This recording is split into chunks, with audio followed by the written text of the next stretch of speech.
afternoon, guys. Just here Friday afternoon.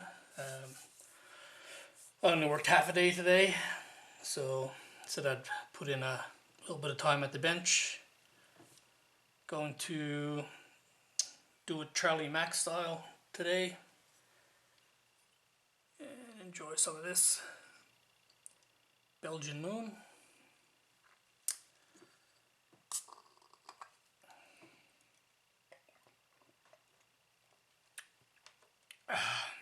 That's good. So I'm going to start working on this. This is the Altair bust that I printed last week, I think, or the week before. So this is how, I said in my other video, this is how it comes out of the printer. So first step is to clean it up, or clean the supports off of it, and then I can give it a quick wash and primer it and get it ready for paint.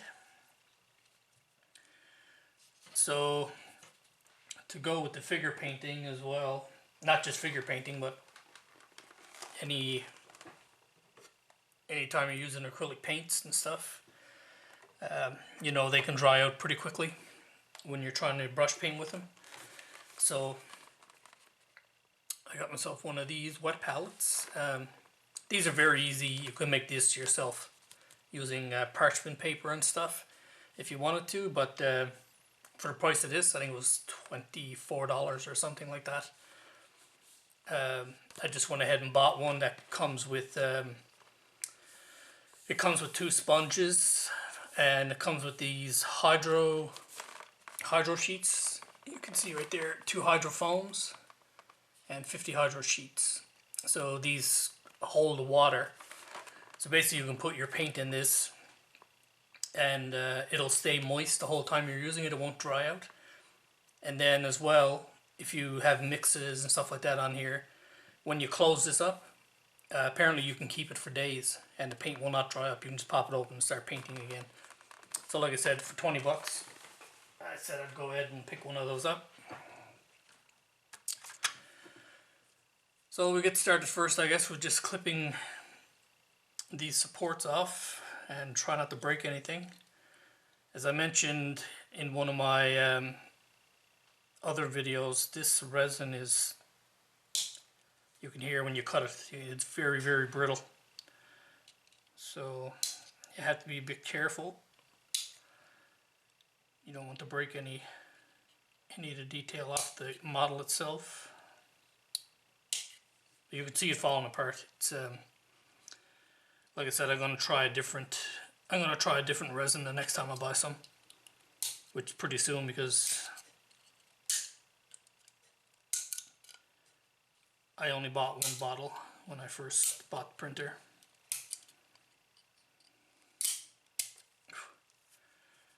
Just flew back in my face that time. Should be wearing goggles, really. Oh, just give me a second there, guys. I'll put my visor on because that resin is flying everywhere.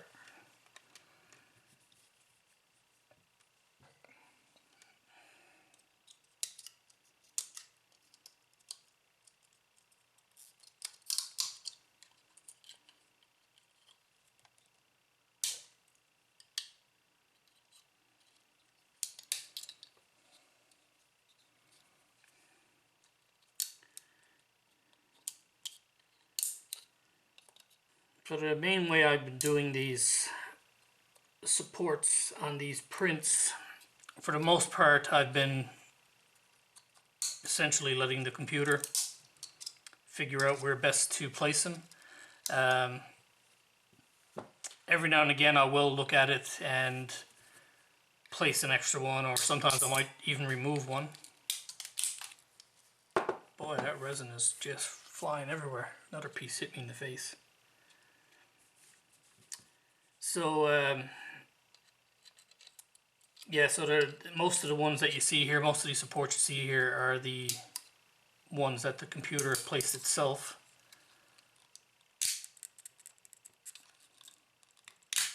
There, you can just see how brittle that stuff is.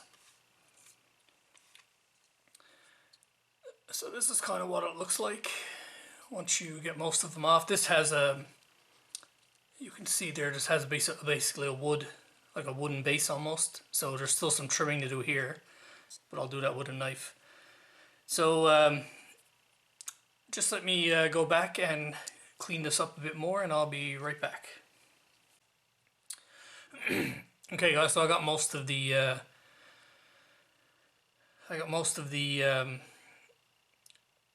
cleanup cut off. I just need to do a little bit of sanding. One thing you'll notice about these 3D prints that you won't get, I don't think, with most injection molding. See how far his face is back inside of the hood there. You see it has space all around it. So I think with injection molding, even, I don't think you would get that. So let's just see now how this will be my first time sanding this. So let's just see how it sands. There we go. I was just wanting to get one of these sanding sticks, just because the areas are so small.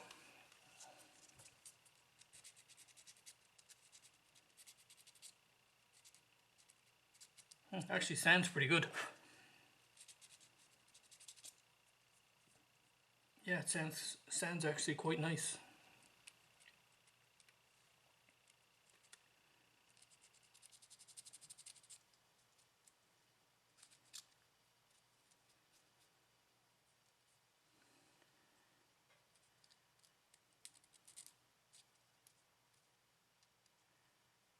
Yeah, quite pleased with how that stands off actually.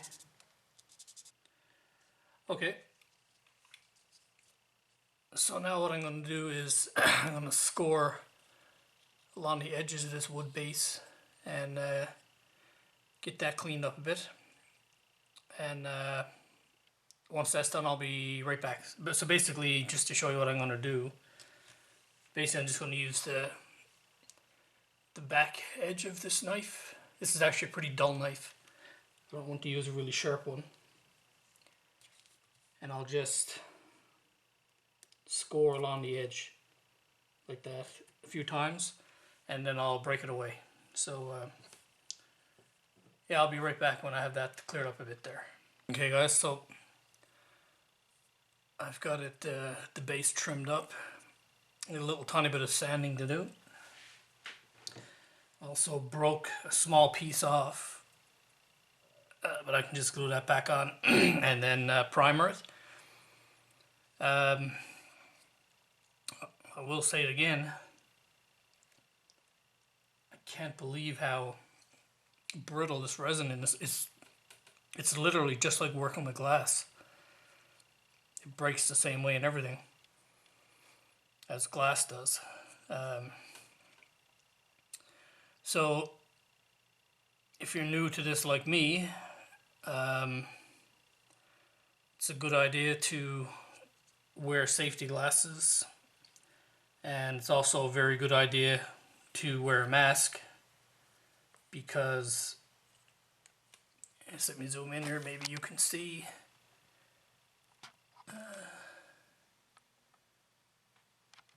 You can see all those little shards, and some of it's even finer than that, especially when you're sanding it. So if you were to breathe any of that in, or somehow get the powder into your lungs, probably wouldn't be very good. So so that's where I'm going to leave this video, guys. When I come back for the next video, that's when I'll actually be starting to put paint on this. So like I said, I'm just going to glue this little piece that I broke off here, and then I'll put a coat of primer on this, and then we'll be ready to start the painting. So as always guys, thanks for watching, and hope you stay tuned.